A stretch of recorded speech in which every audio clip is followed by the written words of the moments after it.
Ralph here. Welcome to True Power Trumpet Fitness on this thrilling Thursday here in Connecticut. Life's good, guys. It's still frigid out. But I think it's Sunday. All of a sudden, we get a break in what's going on, and we got 10 days of mid-40s. That, to me, now Perico and all my guys down in Florida and everybody are laughing at me, but to be thrilled about mid-40s shows you how cold it's been, man, for the last month. Brutal. Anyway, you saw the thumbnail. Cat Anderson, El Gato. Brilliant as usual, but I got some other thoughts on the thing, on the video. All right? And I think they're important. All right? Let me honk, and no kettlebells today. Just flat out first notes of the day. Let's see what we got.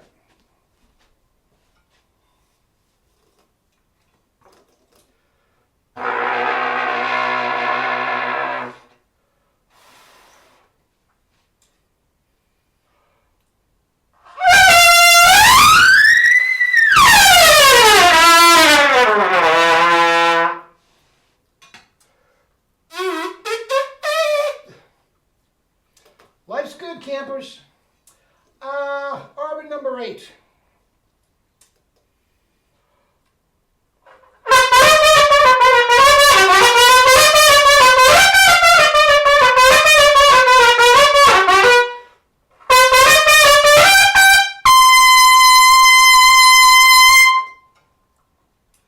Crest, baby.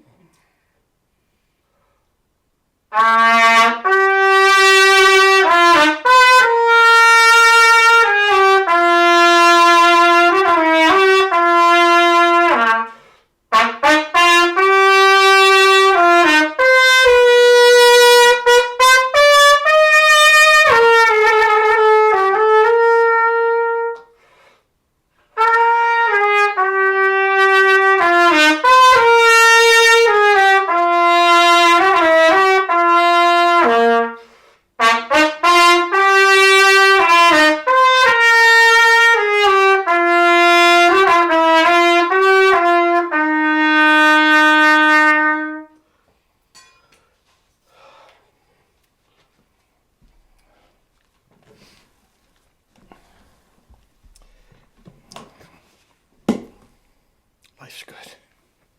Anyway, Cat Anderson, El Gato.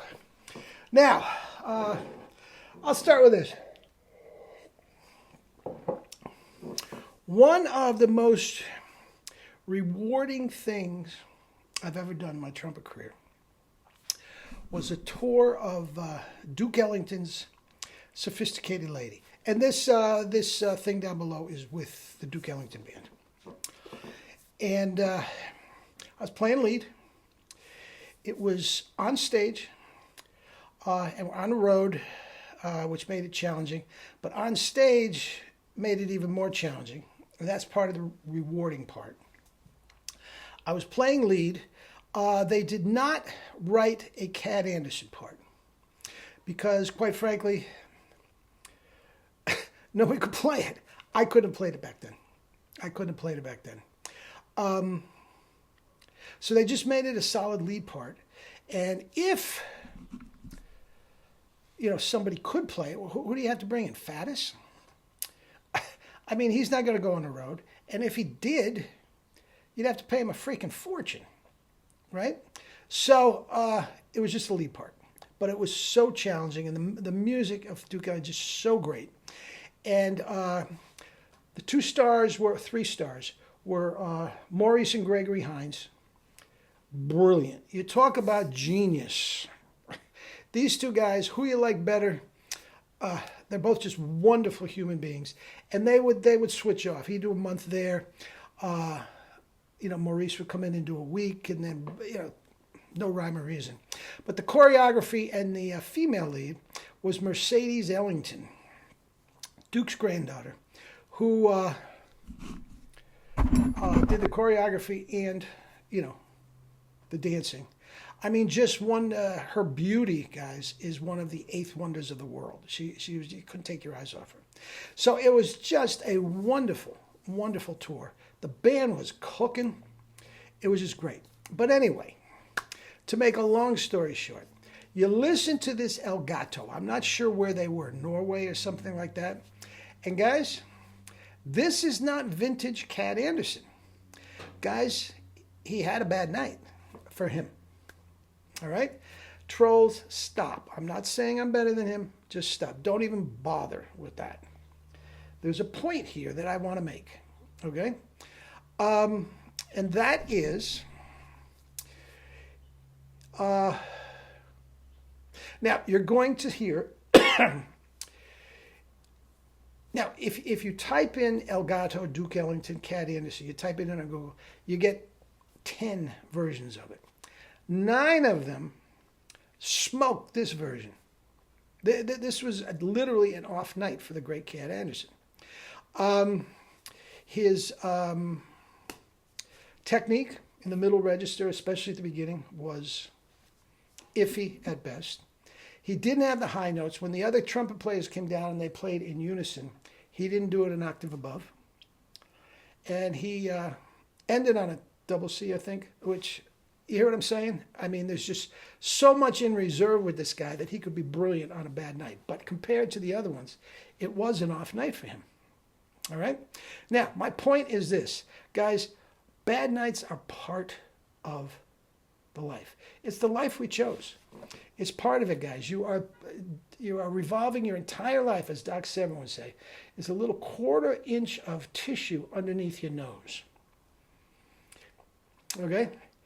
And it's not an exact science. It happens. If it happens to Cat Anderson, now you listen to his tonguing.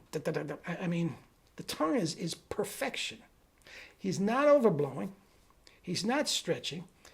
He had a bad night. Now, who knows what pharmaceuticals were ingested on the bus and all that sort of stuff. But the point is, guys, nowadays, fast forward, 60, 70 years? I don't even know what it is.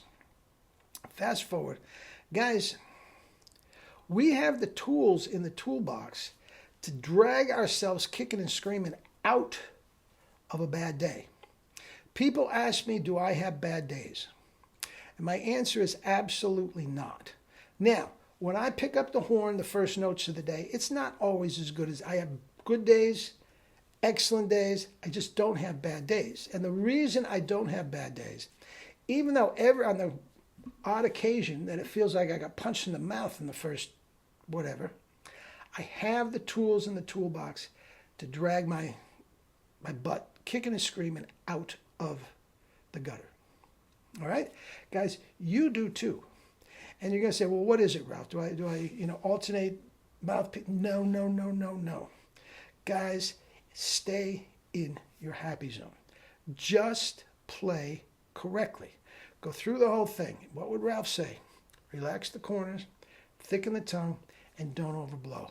99.9% of the time, if you are literate of this program, and for some reason it just goes off the rails, 99.9% of the time, you are overblowing. Now, just do that. Take plenty of time in between. Whatever happens, guys, will come back. Now, it is not Doc Severinson, oh my God, I got to get 5 hours in before the thing. Now, play some, put it down, stop, spit buzz, reset, play some pedal tones. It will play some Arbin or whatever floats your boat. Arbin is my thing. Doesn't have to be yours. All right? Guys, we have the tools in the toolbox. And I told you I couldn't bring myself to show that pathetic performance that Maurice had.